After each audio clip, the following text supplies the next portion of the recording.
Hello, my little bear cubs. We have a new sponsor, and that new sponsor is BetterHelp. Yes. BetterHelp is an online resource for therapy. Yeah. And I don't know if... Who would have guessed it? Who would have guessed it? I don't know if you know about the show, but we're actually very pro-therapy around here. Very pro-therapy. That is the rumor that's going around. It's helped me a lot. Really? Tell me more. It really has. You don't notice a change in me? Is that what you're saying? I do. Okay, then. Has it helped you? Absolutely. I'm in BetterHelp right now, and my therapist is awesome. Your therapist sounds pretty great, I'm not going to lie. Dude, I'm so happy with him. And like whenever we have to reschedule or something changes, it's so easy. It's like literally like 2 clicks and it's done. I have to call mine. Ugh. Boo. It's terrible. But here's what I will say. I was always very much an in-person therapy kind of setup for myself. Yeah. I'm on telehealth now. Way better. Oh, yeah. Dude, doing therapy like from your couch or like where you're in your space where you're comfortable. Oh, dude, I'm doing way better. That's one of the best parts of BetterHelp is that I get to do it from my cozy little corner chair. Yeah. I dim the lights. I light a candle. It is therapy time. Yeah. I don't ever want to go back to a therapy office again. So that's where we're at. Now, since they are a new sponsor of ours, they were nice enough to give us a little discount code for you to use. So, ooh, a little treat. Yeah, if you're hearing this, maybe you're in between insurance and you would like to start some therapy, or maybe you've never been to therapy and you really want to try it out. BetterHelp's a really good start. They make it easy to find and pair up with somebody, and it's very affordable. So if you want to give it a shot, you can use the discount code they gave us. You can go to betterhelp.com/secondhandtherapy or just betterhelp.com, and it'll ask you where you heard about it. Choose Secondhand Therapy. They'll give you 10% off your first month. Try it out. Start your healing journey. Changed my life. Did it change your life? I'm changed. He's changing. I'm working on it. Can you give me a minute? Welcome back to Secondhand Therapy. What if it's their first time, idiot? Then what? What if it's their first time, you idiot? Welcome. Yep. Mm-hmm. You fucking idiots. No. Welcome to Secondhand Therapy. Hey, welcome. We want to remind you. Welcome and welcome back. Right? I hated that. I included all the pronouns. I hated with that. one. Welcome and welcome back. That. All he, she's, and theys. You're all welcome here. Welcome to Secondhand Therapy. Welcome back. Wait. Oh, yeah. I'll let you do it. We have a guest. Also, hey, hold on. I can't. This is why I can't let you do it. Listen, I'm doing it. We're not therapists. We're not licensed professionals. This is not a substitute for actual advice or therapy. Could not in any way. How many fumbles did on one that run? Was flawless. QB handed you the ball. So if you're the running back, the quarterback handed you the ball, you shit your pants, dropped the ball, slipped in the shit, tried to fall on the ball, couldn't pick up the ball, died. That was a flawless victory. We're not therapists. We're not experts. This is not a substitute for therapy, and this is not professional advice in any way. That's exactly what I said. We have a guest. He's got poopy butt he's got to clean up from the fumble. Poopy butt. Fucking. Tell me poopy butt's not funny at any age. Trash, Paletti. Tell me poopy butt isn't funny at any age. It's pretty funny. Thank you. I know. We have a guest. We're going to be talking about. We're going to be talking about pornography. Pornography material. We have Jeremy Lipkowitz joining us remotely from a very, very far away place on a different continent. Mm-hmm. He used to be a monk. He also used to be addicted to porn, not at the same time. And he's now neither of those. So we got an interesting convo coming. I got some questions for him. Yeah. I can't wait. Yeah, I've looked at some of his stuff. Very interesting. So should be good. Yeah, and I've looked at some porn. Very interesting. So now, when he says some, he means all of it. I've seen it all. Hey, you know what? I've seen all of it. I finished the internet earlier today. He did. Finished it. What's in the Z file? He could tell you. Went through the queues in an afternoon. What else? Hey, go to Patreon, idiots. Be nice to them. What if You call them fucking idiots right at the beginning. What if it's their first time here? Well, they're dumb for not being here sooner. Well, you got a point. And I stand by that. Go to Patreon, you fucking idiots. I don't like that. Hey, you're going to hear some ads. And if you don't want to hear the ads, there's only one thing you can do about it. There's two. One involves wrapping your lips around a weapon. No. I'm not going to say what kind of weapon. No. I'm not going to say what kind of weapon. Two, you can go to Patreon. Two, you can go to Patreon. Patreon.com/secondhandtherapypod. We got stuff going on. We got a bunch of merch. We got stuff. Oh, yeah. If you sign up, we got different tiers. We got giveaways, stickers, sticker sign print, t-shirts, all kind of stuff. Go check us out. Patreon.com/secondhandtherapypod. And you can contact us. You can tell us how much you don't like one of us and how harsh they are. But only if you don't like one of us, make sure it's me, because one of us can take it and one of us can't. One of us will wrap their lips around a weapon. A weapon. And by weapon, he means his father's penis. Haven't seen him in a dog's age. You like that, huh? A dog's That's a little callback for you. That's from the shit show. It's on Patreon. Oh, buddy. Only on Patreon. Merch available, secondhandtherapypod.com. And do we have some news? Oh, we do. Emotional support hoodies. Oh, yeah. A bunch of new colors. Yeah. Same quality. They finally released some new colors. So we got, our earth tone game is. Oh, buddy. That sandstone? Is it sandstone? What the chain? I think it's just sand. The sand, the clay, the sage. Dude, the sage. I need one. We got all the pottery colors. Yeah. Tie-dye hoodies, mood crews. We got a bunch of cool stuff. Vasectomy Farm stuff is still out. Portion of that goes to Women's Reproductive Resources. Secondhandtherapypod.com. Good way to support the show. And you can contact us. You can send us physical mail. You can you can send us digital stuff like text messages or voice memos. Or pictures of your cows and donkeys. We talk about it on the show. Yeah, that's true. All the contact info is in the episode description below. Or if you're watching this on YouTube or Spotify, it is on your screen. That's fucking it, dude. That's it, man. Let's subscribe, follow the show, share it, like it, leave a comment. You can comment on Spotify, whatever, dude. Thanks for being here. We appreciate you. We're going to talk about porno. Love you. Bye. Pornography.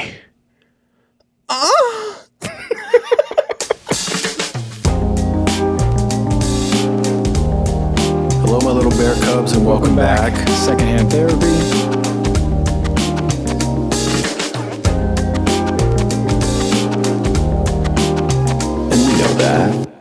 I'm dying to hear about the your experience in Buddhism. Yeah. I want to know everything. How'd you get into it? How'd you get out of it? What was it like? What'd you learn? Everything. Yeah. How I got into it was through just my own experience of addiction, kind of realizing I was addicted to porn. This was towards the end of college. I had this existential crisis moment of awakening where I realized that I was never going to be happy if I kept living the way I was living. Mm-hmm. And so that sent me down a rabbit hole of looking into first things like positive psychology. So I started looking into some of the science of happiness and well-being. And that got me into this book on meditation and Buddhist philosophy. And it was a really cool book because it actually kind of blended modern science and neuroplasticity and neuroscience with Eastern wisdom. And so it finally bridged the gap for me where I realized, Buddhism isn't just some kind of religion about spirituality and kind of woo-woo stuff. It was a very grounded approach to understanding your mind and cultivating the things that would lead to happiness and well-being. So that book changed my life and sent me down a decades-long rabbit hole of getting interested in Buddhism. And I could tell you kind of where it sent me from there. I went to India, started doing meditation retreats, ended up ordaining as a monk for a short time. But I have, a long journey and a big love for Are you Buddhism. still involved? I'm still a I would say, a practitioner of Buddhist meditation. And I would consider myself a Buddhist, but what's interesting is for me, Buddhism is more of a philosophy. It's not a religion, because there is no deity in Buddhism. There's no kind of dogmatic belief system about where we were created from. It's really, the Buddha was just a guy like you and me who understood his mind and understood how to train his mind to let go of suffering and to cultivate inner peace and happiness. So for me, Buddhism is more of a philosophy of life and how to live a good life. So I consider myself a Buddhist and am involved in that way. And I still go on retreats very often, but I'm not a monk anymore. And that's a big misconception a lot of people have when I tell them that I was a monk. They're like, "Oh, so you're still a monk?" And I didn't like, know. no, I didn't know a definitely monk could not still a retire. monk. I didn't know that was a thing. I thought it was like a Marine, like once a monk, always a monk. You're an idiot. So it's quite interesting in particularly in certain kinds of Buddhism, like in Southeast Asia, in Thailand and Myanmar. It's called Theravada Buddhism, and in these cultures, it's actually almost seen as like a rite of passage for a young man to go ordain for a while, not to be a monk for the rest of his life, but to ordain for a month or a couple months is seen as kind of a rite of passage.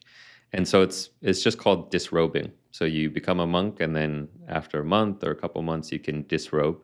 So you get your possessions back and give up the robes. So it's seen more as like an experience and a way to live in a very simple way for a while, but you don't have to do it for the rest of your life. So while you're robed, what does the day-to-day look like? Yeah. So while I was ordained as a monk, it happened to be while I was on a very intensive long-term retreat. So I went to do a kind of a silent retreat. So I do silent retreats quite often, which are typically 10 days where you go and you're not talking, you're not reading or writing or journaling, you don't have any of your electronics, you give up your phone, you're not checking your news, and it's 10 days of just practicing meditation. And so that sometimes it's called a Vipassana retreat. There's other kind of ways to do it, but that's something that I would do very regularly, maybe once a year. And I decided to sign up for a 30-day retreat, like a month-long silent retreat. And it was at a Buddhist monastery in Myanmar. And at this monastery, you had the opportunity to ordain for that time if you wished. So while I was a monk, I was doing this very intensive retreat practice. So it wasn't necessarily the same as what the daily life of just a typical monk on any random day would be.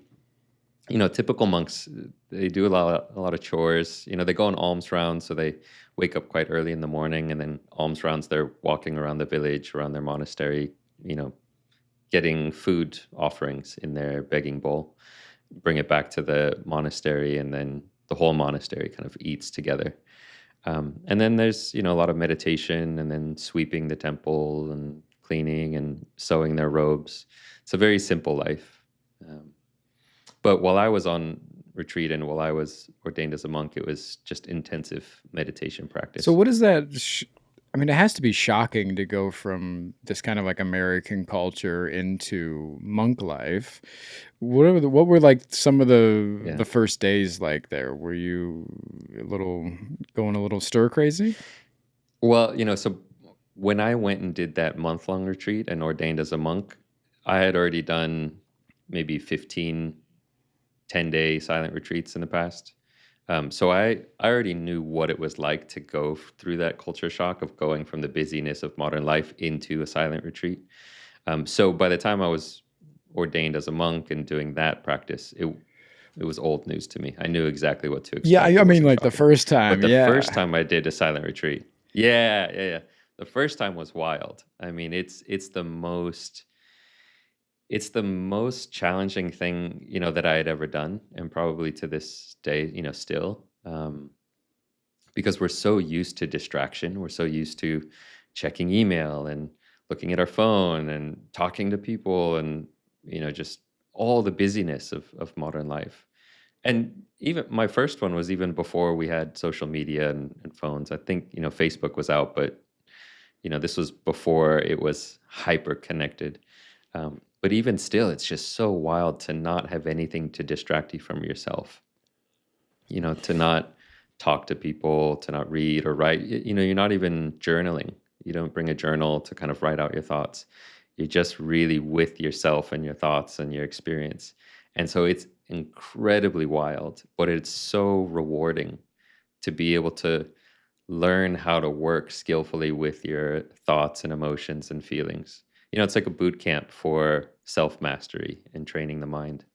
So it's wild. And then also the reverse is wild. On the last day, when you go back into modern life, they always say, like, be careful going into a grocery store. You walk down the cereal aisle and you've got thousands of choices of cereal and you're like, oh man, this is so crazy. So going back into quote unquote normal life is also a trip, or at least it was a trip the first couple times I did it. Now I can kind of go in and out of retreat, and the transition is much easier for me. I kind of know how to go in and drop into that stillness. And then I also know how to come out and not just be totally overwhelmed by it. Do you run retreats?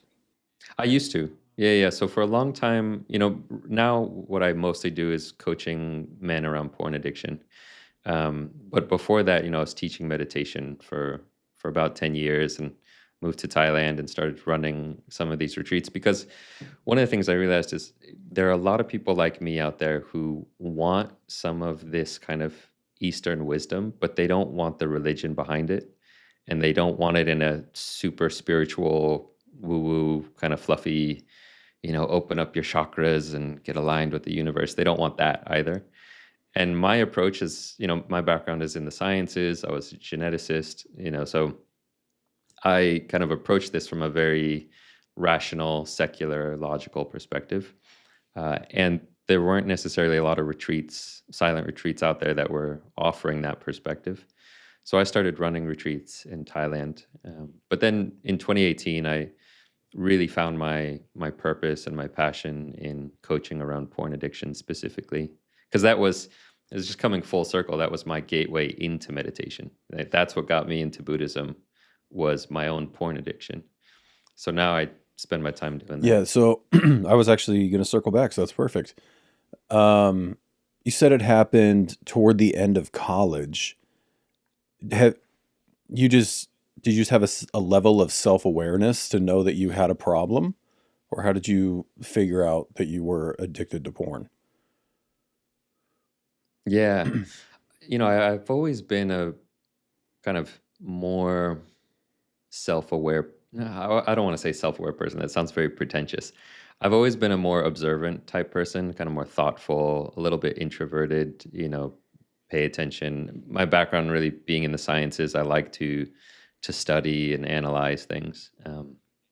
And so I did have a level of self-awareness to see what was going on quite early. And I'm very thankful that I caught it as early as I did, because a lot of people don't catch it until they're 30, 40, 50, 60 years old and realize that they've been kind of destroying their brains for that long. I started watching porn when I was very young. I mean, I started getting into looking at the Victoria's Secret catalog, when I was 7, 8 years old. And it just escalated once we got internet, So I had been watching porn since I was very young. And then it was in college, I had a few different experiences that just really shined a light on the fact that, whoa, this is impacting my relationships, my intimacy, my sense of self-worth, all these ways that it was actually impacting my life and my ability to be happy. So then I had that kind of existential crisis of realizing, whoa, I gotta make a change, or else, I could tell you just briefly about it. It was this moment of walking down the street, because there was one moment that really opened up my eyes. I was around 23, maybe. I'd finished undergrad. I was sticking around at my university doing research in a laboratory. And I remember walking down the street. This was Davis, California. Blue skies, sunny. My life was amazing. I had a lot of friends. I was captain of the Brazilian Jiu-Jitsu sports club. Like my life was really good. And I was walking down the street and I saw these two, college girls walking in front of me. And I could not stop staring at their butts, just like being consumed with this feeling of lust. And I gotta stare, I gotta look. In there, brother. Oh, yeah. Have that. Yeah. It's, the mind is just totally, you're enslaved by that feeling of lust. And in that moment, I realized a bunch of things. One is this feeling of lust is miserable. Like this feeling of lust is a state of suffering. When I'm looking at something I don't have and something I want, but I don't have it, that is what suffering is. And I realized almost all of my life, despite all the amazing things I had in my life, most of my life was a state of suffering because I was always looking at what I didn't have and what I wanted rather than what I did have, rather than being grateful and content. And I mean, contentment was like, there was no contentment. Even though I was a stellar student, finished at the top of my class in everything, always getting A pluses and everything and lots of friends, I was never content. I was discontent and dissatisfied. And I realized that porn was doing that to me. Every time I logged onto porn, I was hardwiring these neural pathways of dissatisfaction, of wanting something new. Because that's what porn does. It gets you addicted to novelty. It's like, oh, I want a new video. I want a new face. I want a new scene. And every time you see a new scene or a new girl or a new video, you get a little dopamine hit. And you get addicted to that novelty. And you start thinking, oh, what makes me happy is having something new, having something slightly better, right? It's that perpetual constant chase for something slightly better. And my whole life was like, I'm not satisfied with what I have. I need something slightly better. Interesting. And that's insatiable, And so I realized that, like, the other thing I realized is if I don't make a change, I really saw my future. Like, I saw myself as this creepy 70-year-old dude hitting on girls at college bars. I was like, if I don't make a change and stop watching porn, that's the future I'm going to have. I'm just going to be bouncing from girl to girl, constantly chasing some hot new thing. And it's a miserable life. And that scared the crap out of me. I said, I don't want that future. So that sent me down this dark rabbit hole, which then led me to the bookstore and got me into all these books on positive psychology and Buddhist meditation. And then the rest is history. So in the time of discontentment when you were on a lot of porn, I don't know how else to put it. Did you find yourself, because I know you said always looking for something new and needing a little bit better. Did you find yourself idealizing a lot of situations? Are you taking Maca yet? I am. And? It's pretty cool. Yeah? I'm only on day 3. Yeah. I'm on Which day one are you 3. taking? You on the black? Yeah. I do the black too. I do the black and I do the tri-blend. Ooh, you do too. I do too. Okay. We're technically 3 because the blend is a blend of 3. Okay, well. So if you don't know about Maca, it is a root native to Peru. It grows in 3 colors, black, red, and yellow. Or yellow. Or yellow. Yellow or yellow. I take the black and I take the tri-blend. My girl takes the red and you take the black. I do. Typically, yeah. Men take the black, women take the red, and then you intersperse the tri-blend. But it has a lot of benefits. I've been taking it daily for a little over a year. I have noticed a lot. Mood, skin, hair, energy. If you've heard testosterone, libido, I've had a lot of improvements. Yeah. All true. And I get my Maca, and I have been from a company called the Maca Team. They are the biggest supplier of genuine Maca from Peru, the biggest supplier in America. And they are nice enough to partner with us and give a discount code if you want to try out Maca. you can go to the macateam.com/secondhandtherapy, and you can use code BEARCUB for 10% off. Ooh, fancy. So, yeah, if you want to try some maca, try it out. Dudes, try the black. Ladies, try the red. Or try the tri. But at least go to the website, read about it, see if you might want to do it. It's not pharmaceutical. It's all natural. I've been taking it for over a year. I like it. You're 3 days in. You're less annoying. So we did it. We did it. themacateam.com/secondhandtherapy. Check it out. Hey, if you're tired of hearing these ads, which I'm sure you are, you should head on over to Patreon. There are ad-free episodes and early access to episodes. You could be hearing this a week early, along with access to an entirely different podcast. Some would say a better one called The Other Shit Show. It is fun. It's non-therapy related. It is fun. Super fun. Plus you have early access. It is fun.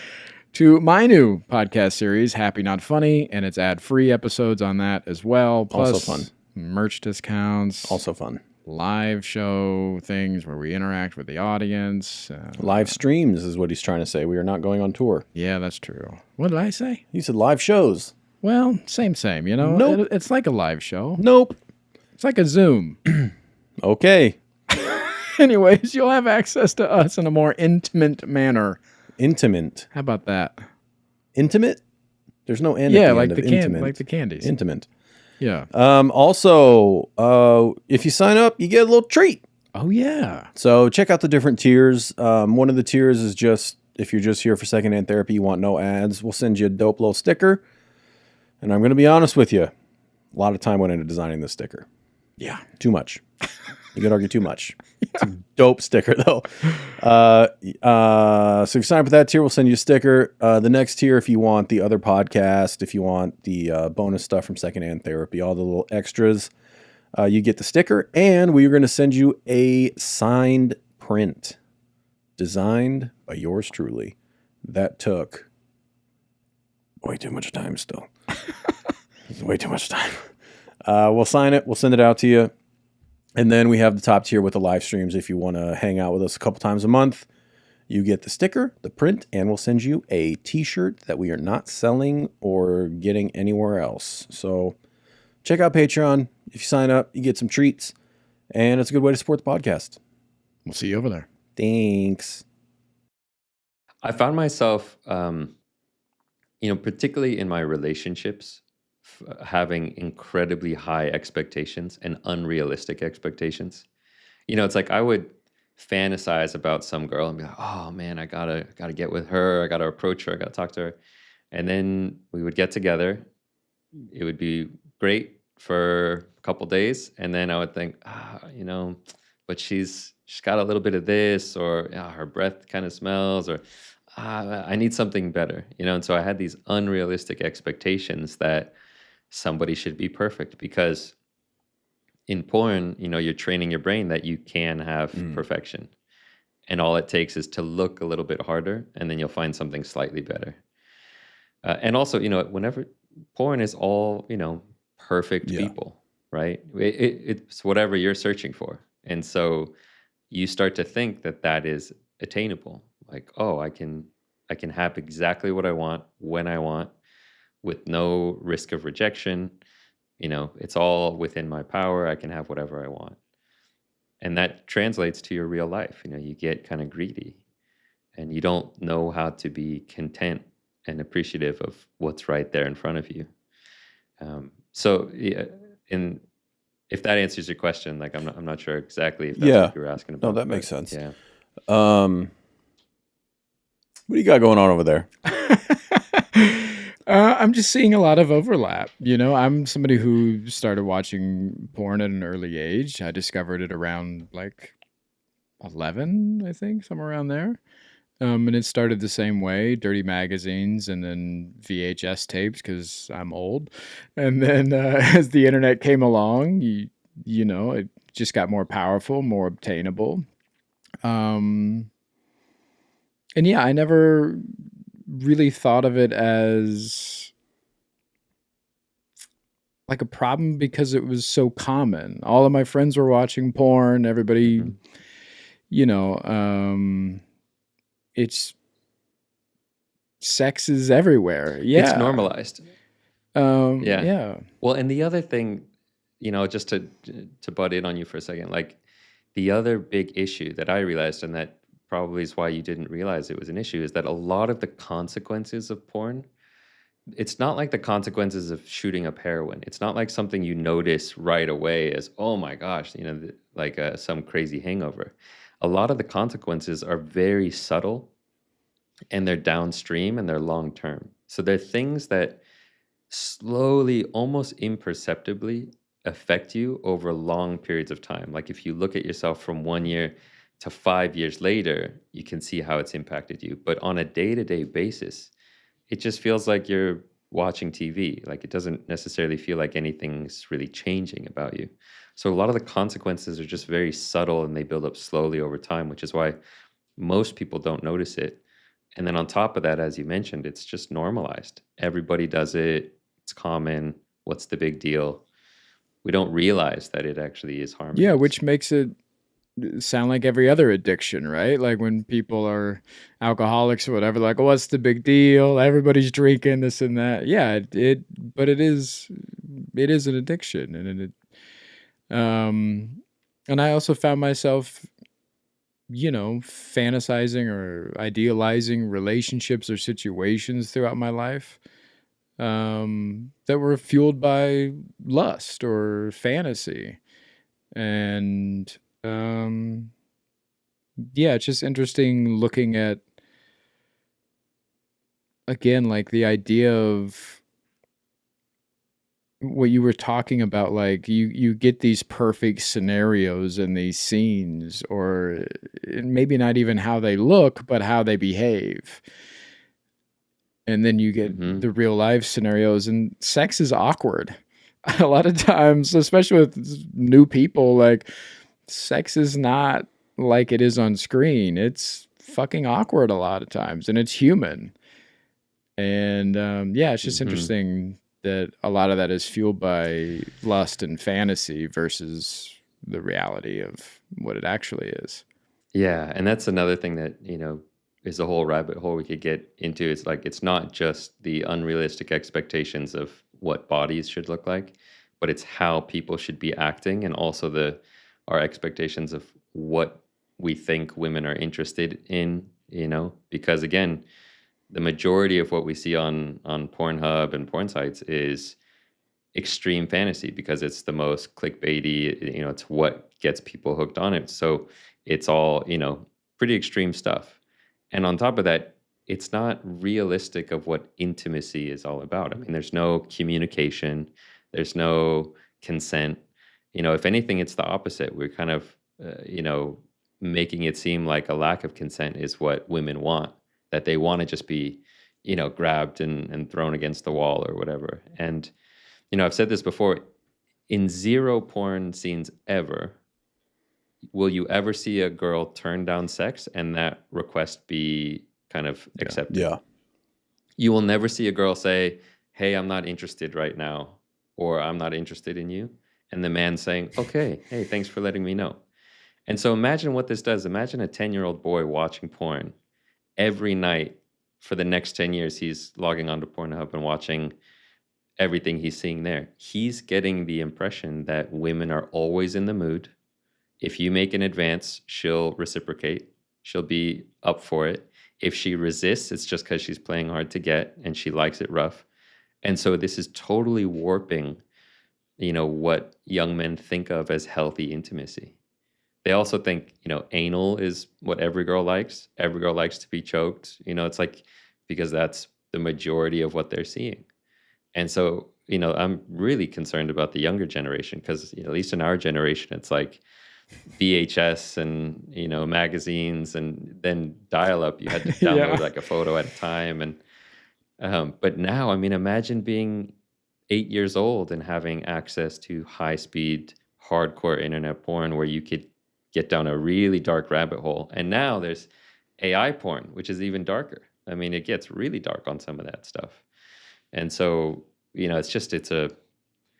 it's a big problem, and it's getting worse, sadly. I read a thing recently saying that younger people in their first sexual experiences, so like mid-teens, are essentially finding out that when they're with a real person, a peer, that they are unable to get stimulated or even be interested because they've seen so much sexual content that is nothing like what is right in front of them. So you have these teenagers that like can't get an erection, and they're like not even interested in a real person, and it's wild. Yeah, I mean, rates of erectile dysfunction, delayed ejaculation, all kinds of issues have skyrocketed, and it's exactly for this reason. I mean, if you've been fed a diet of hyper extreme porn scenes, then first of all, you're training your brain that what arouses you is watching kind of something 2D on a screen in front of you, not being next to a real person that's 3D and has smells and sounds and farts occasionally, all these kinds of things. Like you said, it's messy, it's human. And so first of all, your brain doesn't recognize that this is what sex is. It thinks this is some foreign thing. This isn't arousing. And then on top of that, when you're used to crazy fantasy porn, just having a normal, quote unquote, normal sexual experience doesn't do it for you. And so you see erectile dysfunction just skyrocketing. Man, that's crazy. Do you know, I don't know if you're an expert in this way, do you know what qualifies as porn addiction, as being addicted? Yeah, it really depends on how each person, because there's a lot of different definitions of addiction. You used to see this argument, 5 years ago, 10 years ago, people would say, oh, porn isn't an addiction. You can't be addicted to porn. I've heard that. And there's no physical withdrawal. Yeah, you still hear it from time to time. You still meet therapists who say, you can't be addicted. You just have a high sex drive. Those people are very much getting drowned out, and for good reason. We know you can get addicted. It can be a very serious addiction. What addiction is, one definition is just any behavior that you repeatedly do despite the negative consequences. If you keep doing something, but it's causing harm in your life and you keep doing it anyway, you could classify it as an addiction. And, there are other things you can look at, like, is there a sense of powerlessness? Is there a lack of control? Is there escalation? Do you need more and more of the same thing in order to get the same hit? But all of those are true with porn addiction. You see it escalating. I need a more extreme video. I need, and so porn is definitely an addiction. The question is, a lot of people have is, how do I know if I'm addicted? Is there a number? Like, if I watch 3 hours a day, is that an addiction? But 2.5 hours a day isn't an addiction. And what I like to say is there isn't any number. You really have to do just a self-diagnosis and ask yourself, is this behavior causing more harm than it's bringing benefit into my life? If that's the case, it's an addiction somewhere on the spectrum. It might be a minor addiction, but it's still an addiction. It might be an extreme addiction where you're getting into illegal stuff and cheating on your partner and losing money. It's a spectrum of addictions. But the basic question of, is this thing causing harm in my life? Is it causing more harm than it's bringing good to my life? Then it's an addiction. With the rise of porn getting banned in America, and your feelings towards what it does to the brain and how harmful it is there such thing as a healthy relationship with porn? Because like some people are like, well, I have a healthy drinking problem, or what are other addictions or whatever. Like, do you feel like there is a healthy avenue, or is it just all the way bad? Yeah, it's such a great question. My personal view, so I don't come at this from a religious perspective. I'm not like a porn is a sin kind of thing. I grew up in a pretty liberal household where sex was celebrated. And what I would say is it's a little bit of that, like if somebody has a healthy relationship, then sure. But I would say for 99% of guys, they don't have a healthy relationship with it, even if they think they do. That very rarely is somebody able to just kind of watch it occasionally, and it actually is bringing more benefit to their life than the harm that it's causing on a subconscious level. Because what benefit I was is it just going to bringing? ask. I was like, I what mean, it's a benefit little does bit porn of bring? Yeah. Well, there's the obvious benefit that it brings for almost everyone, which is pleasure and distraction, escape, right? So it does, those can be benefits, you know. Pleasure feels good, you know. Distraction, sometimes it's like that is a benefit, right? If there wasn't a benefit, people wouldn't get addicted to it, right? And then escape. So there is benefit. A lot of it is short term, but the harms, the long-term consequences, sometimes even the short-term consequences, almost always, especially for men, outweigh those the benefits. Like 99.9% of the time, I would say for men, it's just going to be unhealthy. It's going to cause more damage to your satisfaction in your relationships, to your ability to focus and live out your purpose and focus on the things that are really important to you. You know, go to the gym, exercise, get out in nature, all the things that actually make, particularly us men, feel really good and fulfilled. It just steals your energy from that. Now, I will say, you know, that might be slightly different for women. Women definitely can be addicted. You know, some of my clients are women, and you can get addicted to porn.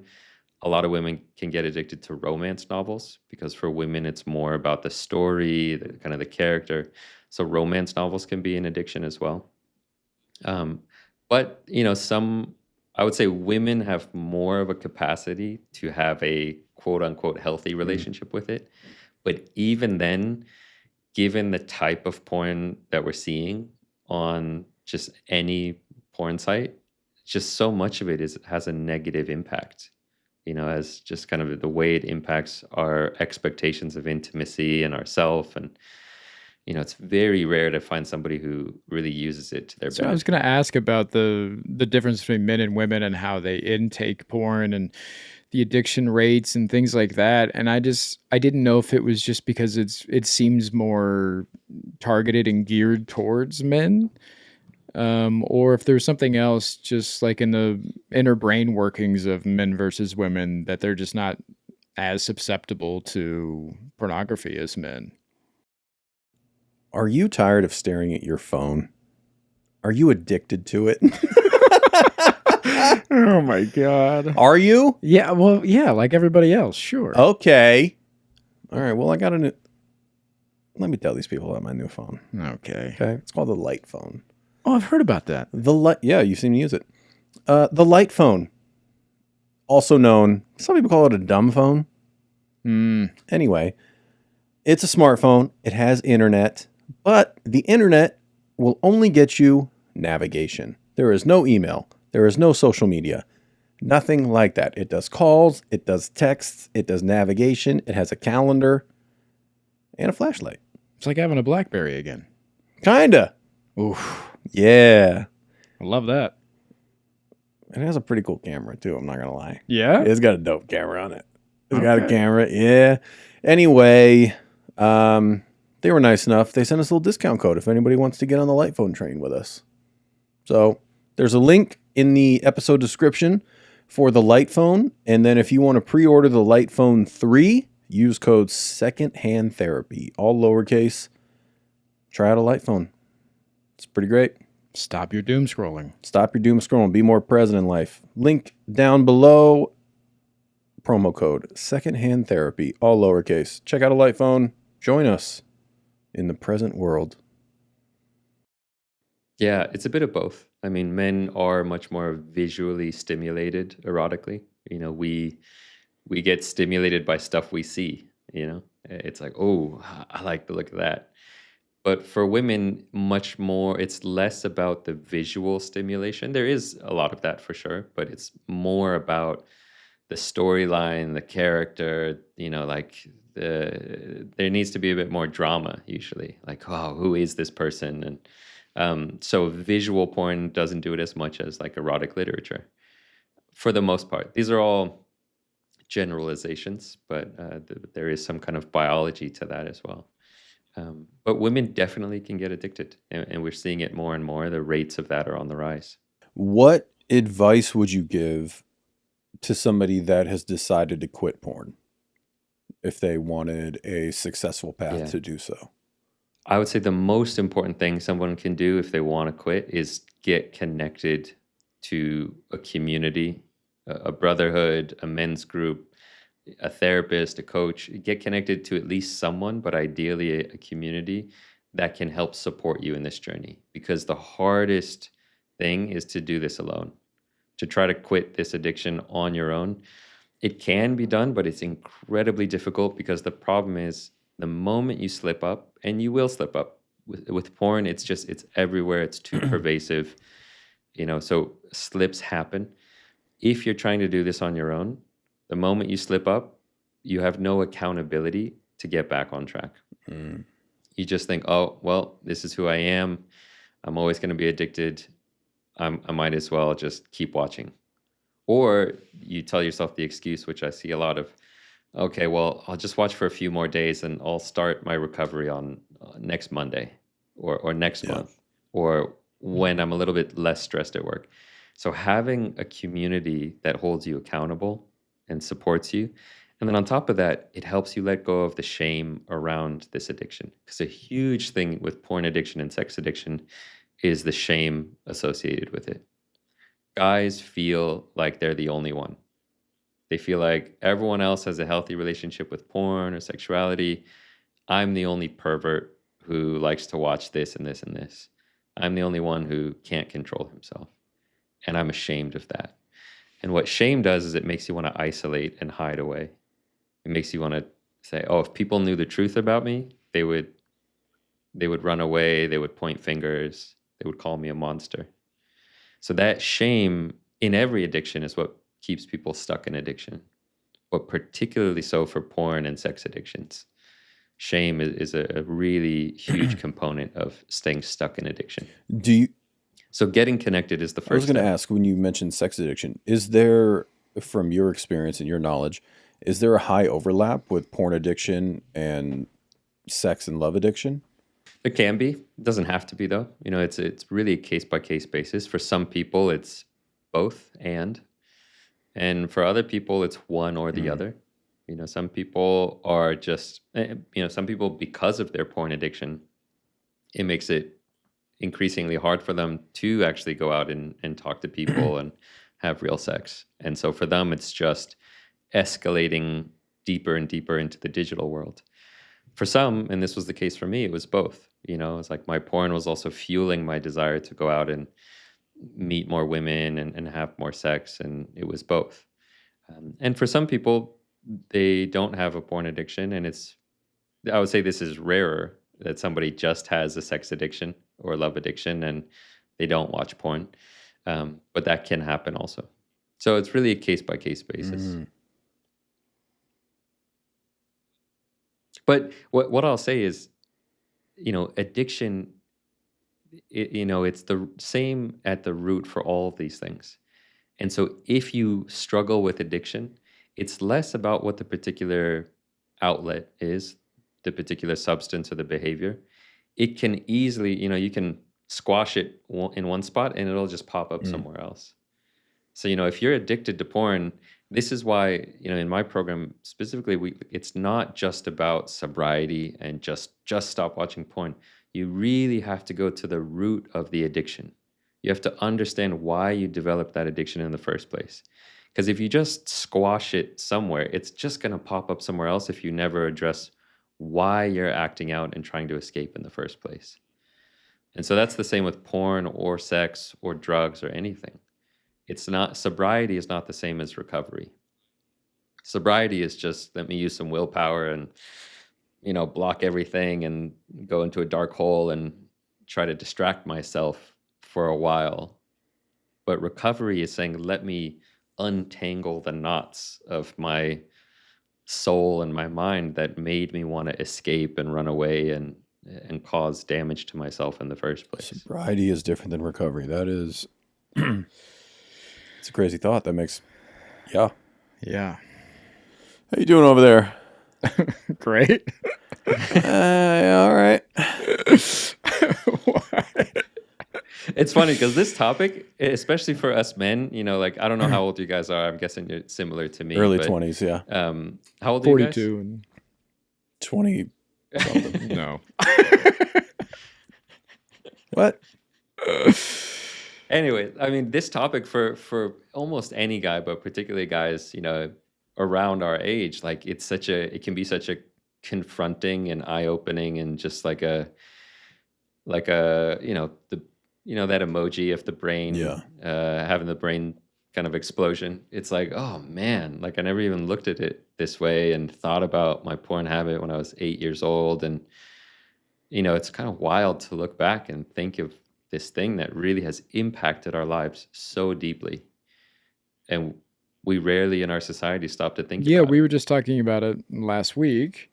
Mm-hmm. And going back to the idea of how common it was, I thought the numbers were way higher than they were. Because he was like, what's the percentage of people do you think that watch porn every day? And I forget, what was the number I said? Like, You said 75. 75%. I said, yeah, I think 75% of people watch porn every day, or at least somewhere around there. And we looked up the numbers, and I don't know if you know the numbers or not, but do you want to take a guess at I don't. 11%? If I had to, you mean of people? People in the U.S. men The or percent people? of people in America that watch porn every day. Okay. Yeah.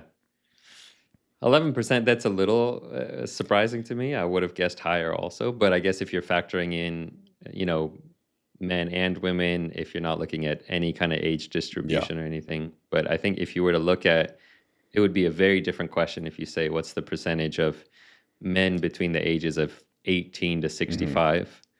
And then if you were to say who have watched it, at least within the last week, because a lot of people, they are battling it. And so a lot of people do it like once every 2 or 3 days. There are a lot of people who do watch it daily, but a lot of people are in this battle where, they go 2-3 days and then they watch again. They go 2-3 days and they watch again. So if you were to ask a question like men 18 to 65 have watched it in the last week, my guess it'd be up in the 70 to 80% range. Yeah. Yeah, that sounds right. Yeah. Are you going to talk about you quitting porn, or is that off the table?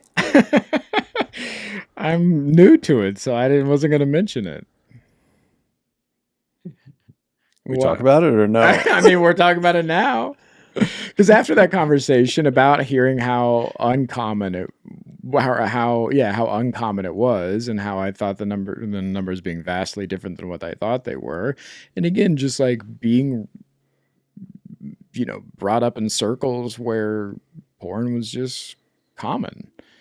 I never looked at it as a problem. But yeah, after our conversation last week, I was like, well, I think I'm done with it then, because it's not doing. Yeah. Like we were talking about earlier, there's no real benefits of it. One thing I just want to address is like this question of, is it common? It's like, it almost doesn't matter how common or not it is. The question is it healthy? Thank you.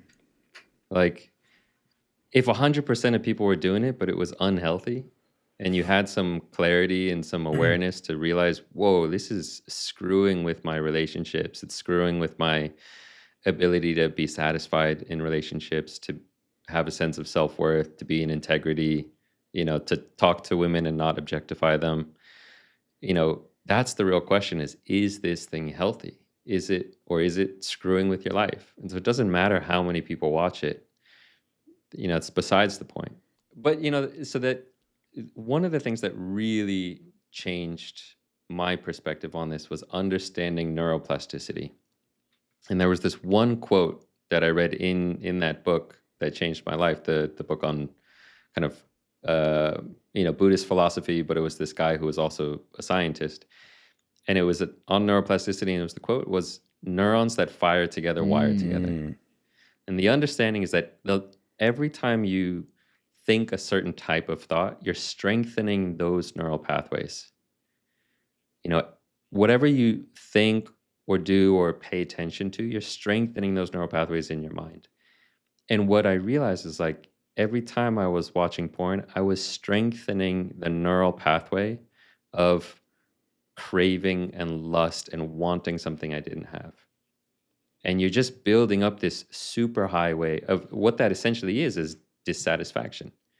Because the flip side of the same coin of craving is I'm not satisfied with what I have. I want something else. That's what craving is. I need that other thing in order to be happy. And so it just makes it so much harder to be satisfied with anything in your life, with yourself, with your partners, with your career, with the amount of money in your bank. You know, it makes you look at the world with this lens of, I don't have enough. I'm not satisfied yet. I need more. You know, this in Buddhism, there's this really cool concept. There's these different realms of existence in Buddhist cosmology. There's like the heavenly realm where everything is pleasant and feels good. There's the hell realm where everything is unpleasant and painful. There's the animal realm where it's just kind of animalistic urges and desires. Then there's the human realm that we're in. And then there's this realm called the realm of the hungry ghosts. And it's this realm of these creatures, these ghost-like creatures that wander their existence, and they have huge, massive stomachs, massive bellies, and they have tiny pinhole mouths. And so they wander around and they can never eat enough to satisfy their hunger because their mouths are too small and their bellies are too big. And so their whole existence is just wandering, trying to eat enough, but they can never eat enough to satisfy their massive hunger. That's what addiction is like. It's just wandering around thinking, I need something hotter, I need something better, I need more followers, more money, a bigger watch, whatever it is. It's just suffering. I think I have. And so, like, Gabor Mate has a book. Yeah. In the realm of hunger ghosts. Yeah. Yeah. The realm of the hungry ghosts. Yeah, I have it. Didn't read it. Have it. I'll read it. I'm gonna read it now. I'll read it. Yeah. I've always been interested in Buddhism. I used to listen to Alan Watts a lot, and Alan would talk about Buddhism and things like that. And it was always interesting to hear the thoughts and meditations and things like that of Buddhists. It's a really cool philosophy. I mean, I used to think, Buddhism, it's all about like rebirth and karma, and you have to believe in all these, funny things, and that kept me away from it. But when I realized it's really just about understanding the dynamics of your mind, understanding what real contentment and happiness is, and how the mind works, that's what Buddhism really is in a nutshell. And it's powerful. In your experience and knowledge of Buddhism, do you have a strong belief on whether or not happiness is a real thing that is attainable, or is that often misconstrued with contentment? Great question. And in order to answer that, it really depends on your definitions and what you're looking at. A lot of people mistake happiness for kind of this ecstatic bliss, big smile on their face, going and dancing in a rave in Ibiza kind of thing. And that's not the happiness that Buddhism is talking about. The happiness that Buddhism is talking about and promising is more of the inner peace, the inner fulfillment, that deep sense of contentment and inner fulfillment with life. And when I went through that experience that I talked about of having that existential crisis, what I realized in that moment is what I really want is inner fulfillment and inner peace. That's the happiness that I really aspired to. And definitely it's possible. It's Thich Nhat Hanh, was this Vietnamese Buddhist teacher, had this great quote. He said, happiness is all around. It's free for the taking. Help yourself. It's right there. It's free. It's right in front of us. In the very simple act of being grateful for what you have is that happiness. When you have a moment of real gratitude of, whoa, I'm alive. Whoa, I'm breathing. Whoa, I have people who love me. Any moment of gratitude is a moment of happiness, of that kind of inner fulfillment. And any moment of craving, greed, hatred, that's what the Buddha talked about. He's like, the roots of suffering are greed, hatred, and delusion. Greed, hatred, and delusion. Okay. And so greed is I want that thing, and I'll only be happy if I can get that thing. Hatred is I hate that thing. If only I didn't have that thing or that person, then I could be happy. It's the aversion that just get it away and then I'll be happy. And then the delusion is just kind of a lack of seeing things as they are, a lack of seeing clearly. Any kind of suffering is greed, aversion, or delusion. It's one of those three. Shit. Greed, hatred, or delusion. Damn.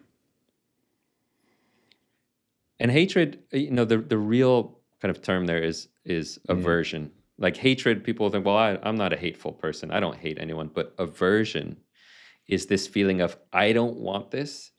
And if I just didn't have this experience, this thing, this person, then I would be at peace. If I just didn't have this knee pain, then I would be okay. If I just didn't have this, coworker, then I would be okay.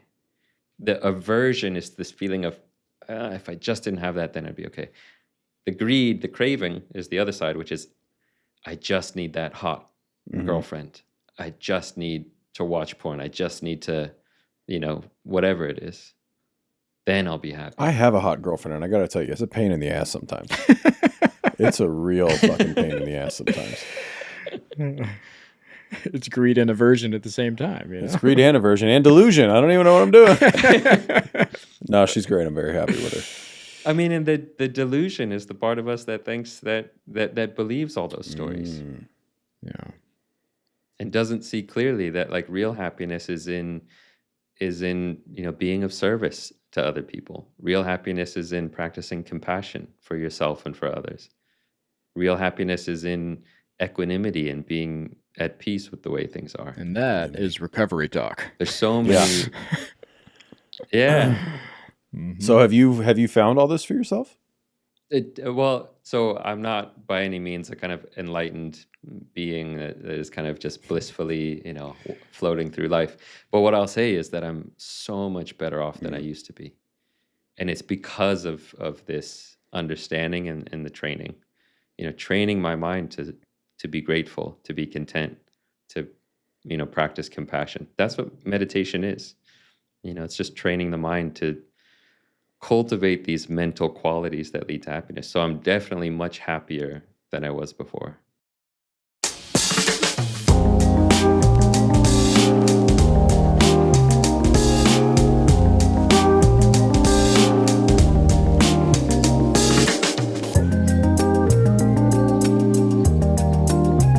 And we know that.